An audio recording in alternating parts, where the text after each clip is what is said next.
what is the majority floor leader? Mr. President, having settled the finer details of the bill, I move that the Senate Secretary be directed to read the title of the measure and that this chamber proceed with the roll call vote. Any objection? Hearing none, Senate Secretary is directed to read the title only of the measure and to proceed to roll call vote. An act setting the term of office of barangay officials and members of the Sangguniang Kabataan for other purposes. Roll call vote. The Honorable Senator Binay, Senator Cayetano Alan, Senator Cayetano Pia, Senator De La Rosa, Senator Ejercito, Senator Estrada, Senator Gatchalian, Senator Go, Senator Antiveros, Senator Lapid, Senator Ligarda, Senator Marcos, Senator Padilla, Senator Pimentel, Senator Poe, Senator Revilla, Senator Tolentino, Senator Tulfo, Senator Villanueva, Senator Villar Cynthia, Senator Villar Mark, Senator Zubiri, the Senate President. With 22 affirmative votes, 0 negative, 0 abstention, Senate Bill number 2816 is approved on third reading. Mr. President, Senator Robin Hood Padilla is seeking the floor to explain his vote.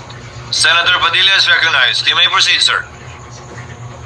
Maraming salamat po, Ginoong Pangulo. Ako po ay tumatayo sa pulpitong ito upang ipahayag po ang aking pagsuporta sa panukalang batas po na ipinukala ng ating kaibigan na kasamahan, Senadora Amy Marcos. Ginoong Pangulo, una po, batay sa lente ng ating saligang batas. Malinaw naman sa Section 8, Artikulo 10 na hindi kabilang ang barangay official sa mga opisyal na dilimitahan sa 3 taon ang termino ng paninilbihan. Sa halip, ang Kongreso sa pamamagitan ng pagpapasa ng batas ang maaaring magtakda ng kanilang termino. Gayunpaman, malaya naman po ang sinuman na maghain ng petisyon upang hamunin ang pagiging konstitusyonal ng maipapasang batas. Ikalawa, mula po sa praktikal na perspektibo, hindi po talaga sapat ang 3 taon upang maisagawa ng mga nailal na opisyal ang kanilang mga inilatag na plataforma at mga ninanais na programa. Nakapaloob rin po ang obserbasyong ito sa position paper ng League of Cities of the Philippines. Dagdag na rin po sa mga hamong inaharap ng ating mga opisyal na siya ring obserbasyon ng ating butihing sponsor ang kakulangan sa oras sa implementasyon ng kanilang mga inisyatiba dahil po sa napakaraming responsibilidad na ibinaba sa ating mga lokal na pamahalaan. Ikatlo, naniniwala po tayo na mas magkakaroon ng stability ang ating mga sangguniang barangay sa pagsasagawa ng kanilang tungkulin kung mas mahaba ang kanilang termino. Alam naman po natin, Ginoong Pangulo, na may mga pagkakataon kapag hindi kapartido o kakampi ang mga raang nasa pwesto ay hindi na matutuloy ang mga programa o proyekto, gaano man kabisa ang mga ito.